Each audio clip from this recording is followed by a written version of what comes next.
No one in Los Angeles could have predicted that this quiet entrance would shake the very foundation of the Gilded Lily. Yet, as fate would have it, the moment Clint Eastwood stepped through those revolving doors, the restaurant's glossy facade was set on a collision course with its own forgotten legacy. As twilight softened the Los Angeles skyline, the Gilded Lily, an upscale restaurant renowned for its avant-garde culinary experiments, glowed with an almost surreal vibrancy. Patrons in designer attire gathered in dimly lit corners, their conversations a mix of laughter and hushed critiques of the modern world. Amid the trendy chatter and clinking of high-end glassware, Clint Eastwood, dressed down in a faded denim shirt and worn-in chinos, slipped quietly through the revolving doors. His presence, understated yet magnetic, seemed almost anachronistic in a space where flash and spectacle were the order of the day. For years, the Gilded Lily had been the playground for the city's influencers, socialites, and food aficionados, hungry for the next big thing. The restaurant's philosophy had shifted from its humble beginnings, a haven for a genuine culinary art, to a stage where every dish was a performance, every plating a meticulously curated Instagram moment. Tonight, however, fate had arranged an encounter that would challenge this very transformation. Seated at a secluded booth in the corner, Clint observed the scene with quiet detachment. He nursed a glass of amber whiskey, his eyes fixed on the unfolding drama near the open kitchen. At the center of it all was Devin, the young and ambitious manager whose zeal for digital validation had pushed the restaurant into a frenzy of innovation at the expense of authenticity. Devin's crisp suit and impeccably styled hair betrayed his dedication to trends. Yet, as he flitted from table to table with rehearsed smiles, a sense of unease lingered in his eyes, an uncertainty that something vital was being lost. Across the room, an imposing figure in a tailored suit made his entrance. Julian Hawthorne, the notorious food critic whose pen could make or break reputations, was known for his ruthless honesty. Tonight, his arrival had raised the stakes. Clusters of diners hushed their conversations as Julian, with a slight arch of his eyebrow, took a seat at the bar. He signaled to the maître d' with an imperious gesture, and soon the first course, a deconstructed reinterpretation of a classic beef bourguignon, was served. The dish, though visually arresting, lacked the soul of tradition, and whispers began to ripple through the crowd. A short while later, the tension reached its boiling point. In the midst of the culinary performance, a young sous chef named Marisol, whose passion for cooking had been forged in family kitchens, stepped forward to defend the original recipes. In a hushed yet determined voice, she said, "We're sacrificing the heart of our heritage for gimmicks. These dishes were meant to honor our past, not to chase fleeting trends." Devin, visibly agitated, interjected sharply, "This isn't about nostalgia, Marisol. It's about evolving with the times. Our patrons demand innovation, fresh experiences that make them feel exclusive." His tone, laced with condescension, drew startled glances from nearby servers. Marisol's eyes flashed with indignation, and before the argument could escalate further, a commanding voice cut through the clamor. "Enough." All conversation ceased as every eye turned toward the source of that resolute tone. Clint Eastwood had risen from his quiet corner. He moved with the deliberate grace of someone who had seen the world shift through countless eras, yet remained anchored in timeless values. His gaze, steady and unwavering, swept the room as he approached Devin and Marisol at the center of the maelstrom. "Devin," Clint said, his voice low and measured, "tell me, when did we decide that a plate's beauty is measured solely by its flash?" Devin blinked, taken aback by the interruption. "Sir, I'm just following what the clientele wants." Clint's eyes narrowed slightly as he replied, "Clientele, you say?" "There was a time when this very restaurant was about soul and substance, not just snapshots for the gram." Marisol, seizing the moment, added, "Our recipes tell a story of tradition, love, and respect for the ingredients. When did we start prioritizing trends over taste?" Devin scoffed. "Respect for tradition is admirable, but it doesn't pay the bills. We have to innovate. or we become irrelevant. A murmur of discontent rose among the diners. At that moment, Julian Hawthorne, who had been silently observing from the bar, leaned forward. Innovation without respect for heritage is like a well-dressed stranger with no history to tell.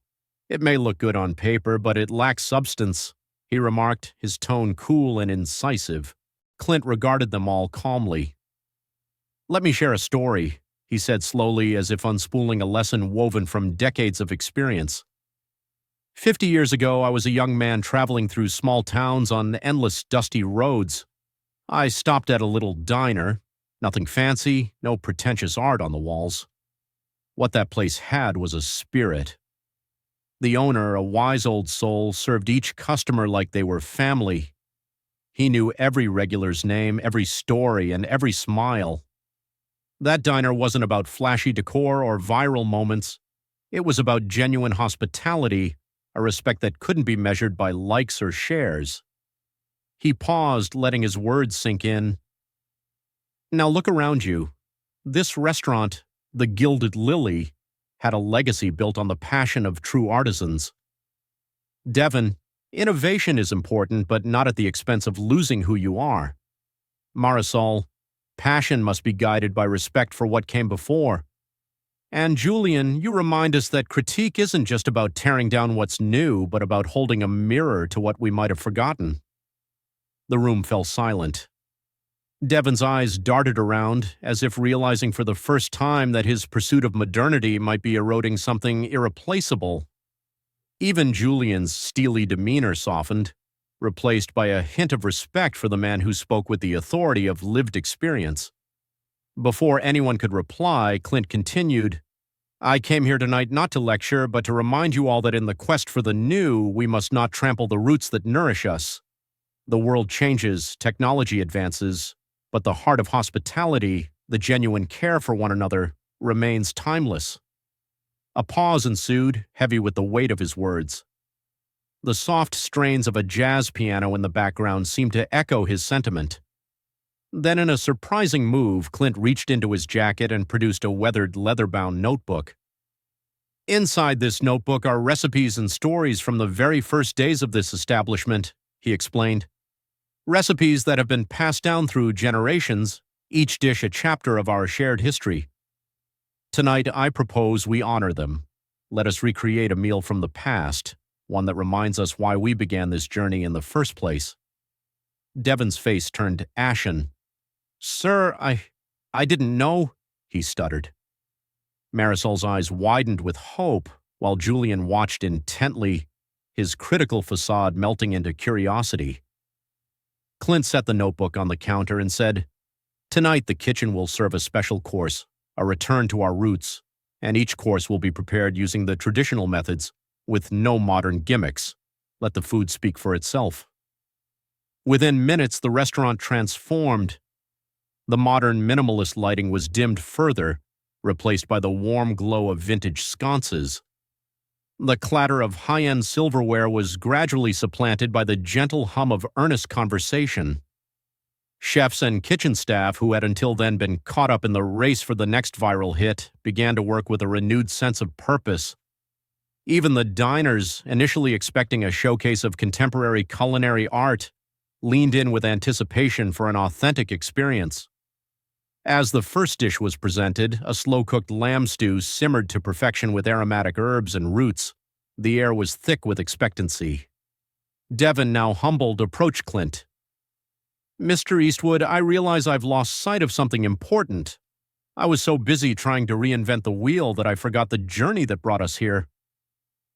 Clint's eyes, lined with years of hard-earned wisdom, softened. It's never too late to remember, Devon. True innovation doesn't discard the past, it learns from it. At the bar, Julian scribbled fervently in his notepad, his usual biting tone replaced by reflective silence. He later remarked to a nearby diner, I've reviewed many dishes in my career, but tonight I witnessed a transformation that transcended food. I saw a rebirth of respect and tradition. Even the restaurant's patrons, from the elderly couple in the corner to the young tech moguls snapping photos, felt a stirring in their hearts. They had come expecting spectacle and left with an experience that nourished both body and soul. Conversations turned from superficial chatter to discussions about memories, family recipes, and the simple pleasures of a well-prepared meal. As dessert was served, a rustic apple tart with a dollop of homemade vanilla cream, the restaurant's ambiance became one of communal warmth and shared stories. Devon, now seated at a table with his staff, listened intently as an older waiter recounted how the restaurant had once been a sanctuary for dreamers and doers, not just a stage for fleeting trends. Clint, having observed this quiet transformation, returned to his corner booth. He resumed his seat, the leather-bound notebook still resting on the counter as a symbol of revival. A young busboy named Raphael, who had admired Clint's quiet authority all evening, hesitated before speaking. "Mr. Eastwood, if I may ask, how do you keep the balance between honoring the past and embracing the future?" Clint regarded Raphael with a gentle smile. "Son, it's about knowing who you are. The future is built on the foundation of the past. If you forget where you came from, you'll never know where you're going. Always ask yourself, does this choice honor the legacy I want to leave behind?" Raphael nodded, his eyes alight with understanding. Others in the restaurant began to echo similar sentiments. Devon, now visibly transformed by the events of the evening, addressed his team with a newfound clarity. "We are not here to chase trends. We are here to tell a story of passion, heritage, and real human connection. Tonight, let's remember that every dish, every flavor, and every moment is a tribute to those who came before us." As the night deepened, the energy in the Gilded Lily shifted from frenetic modernity to a timeless celebration of authenticity.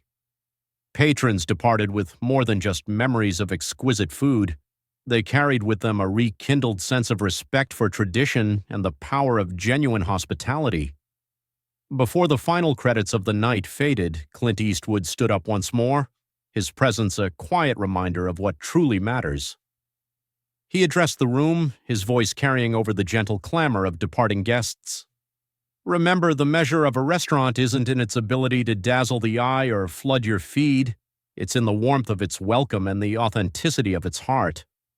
Let's keep that flame burning, not just here at the Gilded Lily, but wherever we gather in life."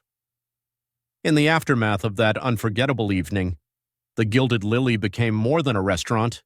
It became a living testament to the values of respect, authenticity, and the unbreakable bond between past and present.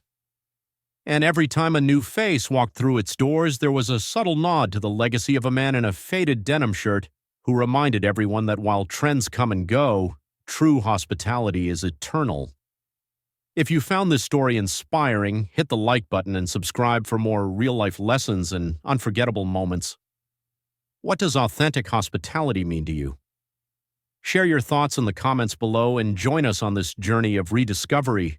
We'll see you in the next video.